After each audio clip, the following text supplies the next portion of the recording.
Hey guys, welcome back to my another mini vlog. তো আমরা recently Varkala থেকে 2 night 3 ডেজের একটা ছোট্ট ট্রিপ করে ঘুরে এলাম। তো প্রথম দিন আমরা কি করেছিলাম তারই একটা গল্প রইল আজকের এই মিনি ভ্লগে। আগের দিন ব্যাঙ্গালোর থেকে রাত্রি 10টার সময় বাস ধরে প্রায় 15 ঘন্টা জার্নি করে পরের দিন দুপুর 1:30 নাগাদ আমরা ভার্কালার হোটেলে চেক ইন করি। আমাদের হোটেল ছিল নিখিল আয়ুর্বেদিক হেরিটেজ। সেখান থেকে একটু ফ্রেশ হয়ে আমরা ফেমাস ক্লিপ বালি গলিতে চলে আসি।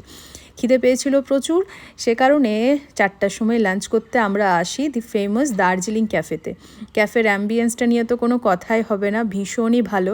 আর এই ছিল আমাদের চেয়ারের অ্যারেঞ্জমেন্ট। একেবারে আমাদের চোখের সামনেই হয়েছিল দিগন্ত বিস্তৃত আরব সাগর। আরব সাগরকে এত কাছ থেকে এই প্রথমবার দেখতে পেরে ভীষণ ভালো লাগছিল আমাদের। তো এবারে ফেটে খিদে চুঁই করছে, সকাল থেকে সেভাবে কিছু খাওয়াই হয়নি, তাই এবারে খাবার দাবার অর্ডার করলাম। প্রথমেই খেয়ে নিলাম ক্যাপুচিনো, ভীষণই ভালো ছিল, আর পোগো নিয়েছিল একটা ওয়াটারমেলন জুস। তারপর আমরা অর্ডার করেছিলাম চিকেন পিৎজা আর তার সাথে হোয়াইট সস পাস্তা। ভীষণই টেস্টি ছিল খাবারগুলো, কিন্তু ওভার প্রাইসড একটু তো ছিলই। যাই হোক, চোখের সামনে এত সুন্দর একটা ভিউ দেখতে দেখতে খাবার বেশ আমরা এনজয় করলাম। তারপর একটু ঘোরাঘুরির পর ফিরে এলাম আমাদের আবার রিসর্টে। বিকেলবেলাটা আমরা 3 জনে মিলে খুব সুন্দর সময় কাটালাম আমাদের রিসর্টেরই সুইমিং পুলে। তারপর ফ্রেশ হয়ে চলে এসেছি আমরা আবার ক্লিপবালি গলিতে আজকে নাইট লাইফ এনজয় করতে। ভীষণই ভালো চারিদিকের অ্যাম্বিয়েন্স ছিল। তো প্রথমে আমরা খেয়ে নিলাম মশালা চা, যেটা মোটামুটি ছিল আর কি। তারপর লাইভ মিউজিক চলছিল, আমরা বেশ কিছুক্ষণ দাঁড়িয়ে গান শুনলাম, বেশ মজা করলাম।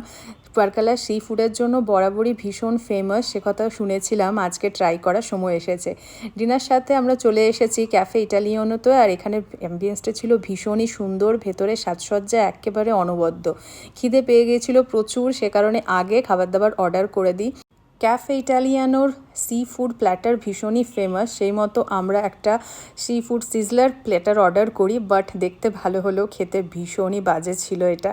সঙ্গে আমরা সেফ জোন হিসেবে অর্ডার করেছিলাম চিলি চিকেন আর তার সঙ্গে বাটার নান, যেটা মোটামুটি ঠিকঠাক ছিল।